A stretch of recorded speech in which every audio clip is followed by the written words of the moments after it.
Good morning and welcome to the Unitarian Universalist Congregation at Shelter Rock. I'm the Reverend Dr. Natalie Fenimore. I'm here as minister with the Reverend Jay Brooks and the Reverend Jennifer Brower. We invite you to worship with us today, although remotely, and we wish you well. We hope that you are safe, healthy, and feeling the joy of our being together, even though we are distant.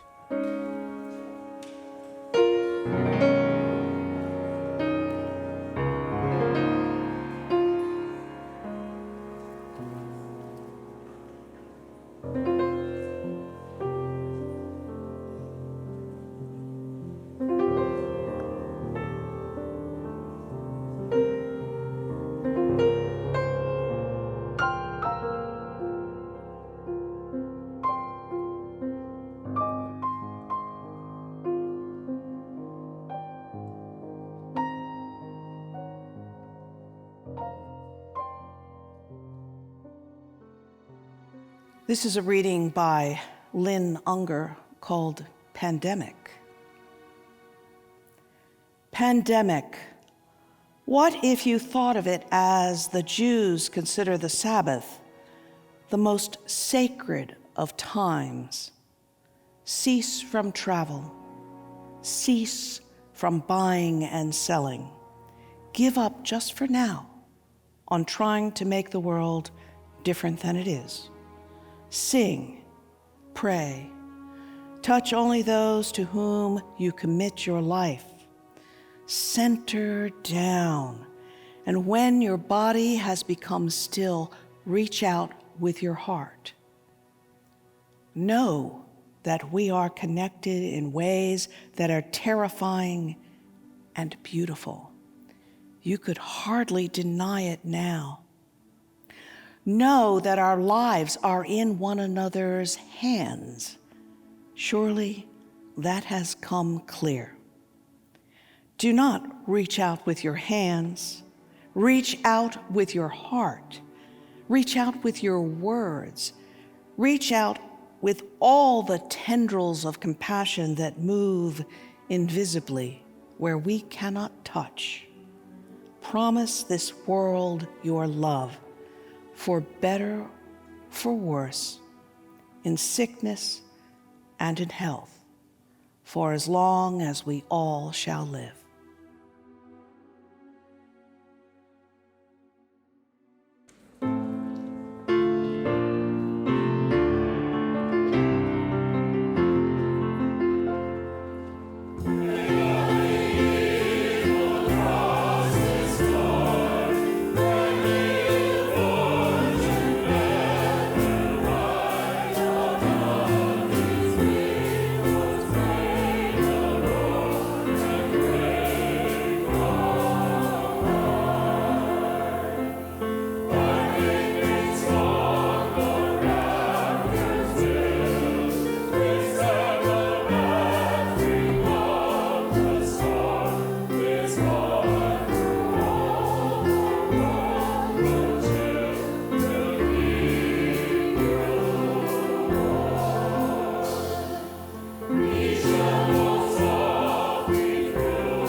Your ministry team has been reflecting on how Shelter Rock, as a loving religious community, might best offer help and support to those who are most affected during this time of coronavirus. Our chaplains, our caring committee, our community captains, and your ministers, especially the Reverend Jennifer Brower, are deeply engaged in providing care and support to the Shelter Rock family. But what about those in the wider world who need our help? We've been identifying groups that are helping people who are most in need of assistance as recipients of a special collection. It's a time of great need for families whose breadwinners have lost their jobs. This week, the offering will benefit the Long Island Council of Churches food pantry on the South Shore. It's one of the few remaining food pantries still operating on Long Island. Many soup kitchens and food pantries have closed because they've been run by vulnerable senior citizens. But the Long Island Council of Churches food pantry has a paid staff of 2 younger people who, while taking all precautions, are able to provide food to those in need. But they're rapidly running out of supplies and could use our help. There are many ways to give. Please choose the method most convenient for you. If you choose to donate through our website, click on the donate button and then choose Special Collection. Thank you for your generosity.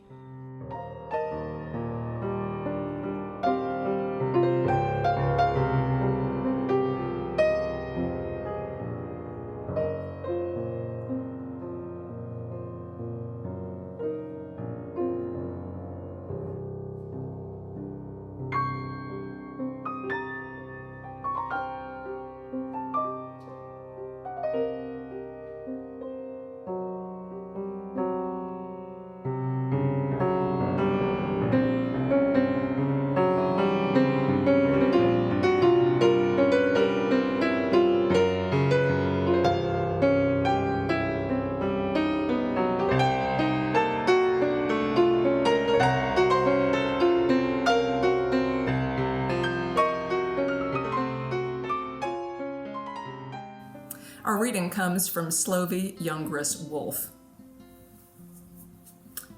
Seder night comes to teach us perspective for life. There is maror, bitter herbs. Our forefathers had many moments of grief. There were times that they were anguished and felt as if they had lost their spirit. But they did not allow the maror, the bitter moments, to overcome them. They were not stripped of their faith.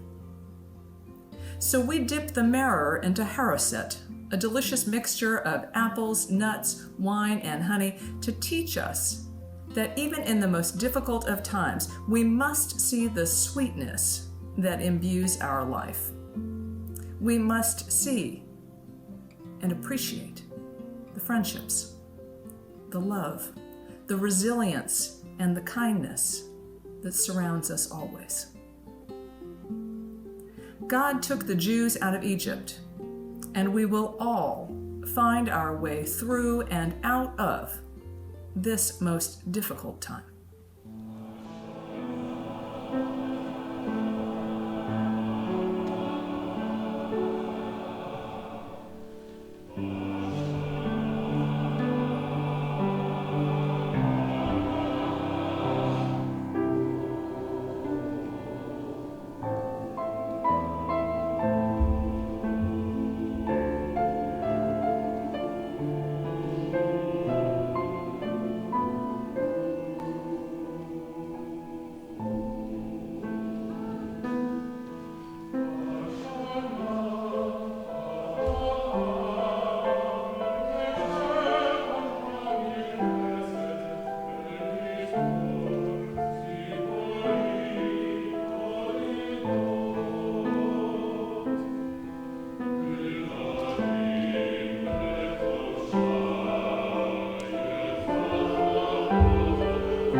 On April 8th, this Wednesday, Jews worldwide will sit around a table with their families to celebrate Passover. Last year, these celebrations might have been large gatherings of family and friends, but in this time of social isolation, they will be smaller, but no less meaningful. Passover is a part of the Jewish Exodus narrative. The story may be ahistorical, but its power resonates across time, cultures, and faiths. The Hebrew slaves in ancient Egypt, led by Moses and empowered by God, demanded freedom from a stubborn Pharaoh who would not set them free. God visited 10 plagues on the Egyptians. The 10th plague was death of the firstborn. On the night of the 10th plague, the Hebrews sat in their homes, waiting for death to pass over them. Imagine their anxiety, their fear, because although we live today with the knowledge of the end of this story, that is, we know that the Hebrews will survive the Passover and that the next day brings the miracle of freedom. We know this, but on that first Passover night, they did not. They waited with fear and hope. They sat with the unknown and imagined. And it is in this moment that the Passover celebration of today asks us to dwell, not to jump quickly ahead to celebrate freedom. During Passover, people sit in a moment of uncertainty, and they remember. At the Passover meal, the Seder, by tradition, the youngest child who can speak asks, among other questions, these questions. Why is this night different than other nights? Why do we eat bitter herbs? This signals the retelling of the Exodus story, and the story connects each generation anew to an awareness of the suffering of others, and revives and renews a commitment to freedom and justice for all. This year, of course, the message of Passover has a special resonance as we ourselves are waiting in our lone homes in social distance and isolation, surrounded by the specter of disease and death.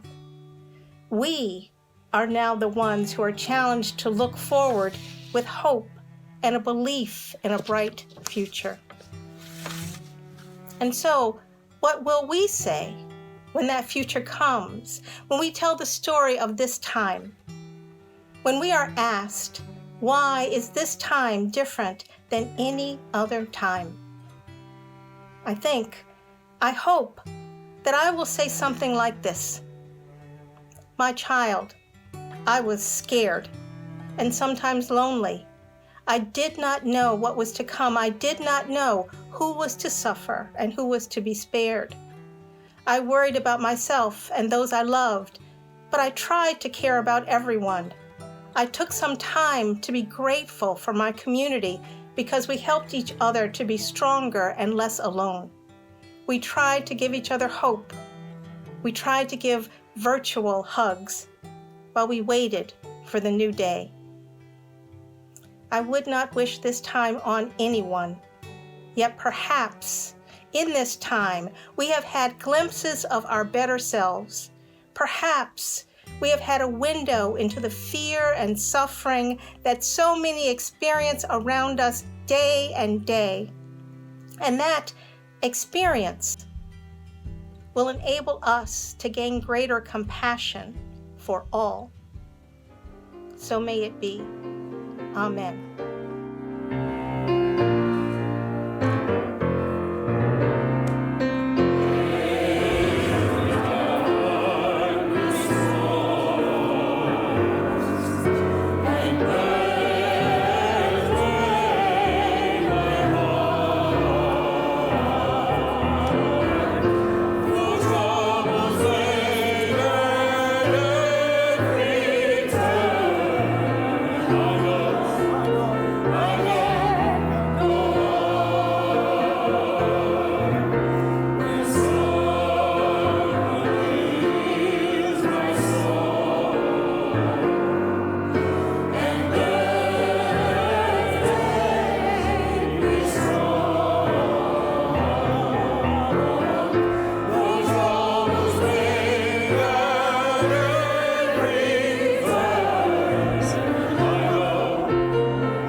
And in closing, may we go forward with a spirit of compassion and community.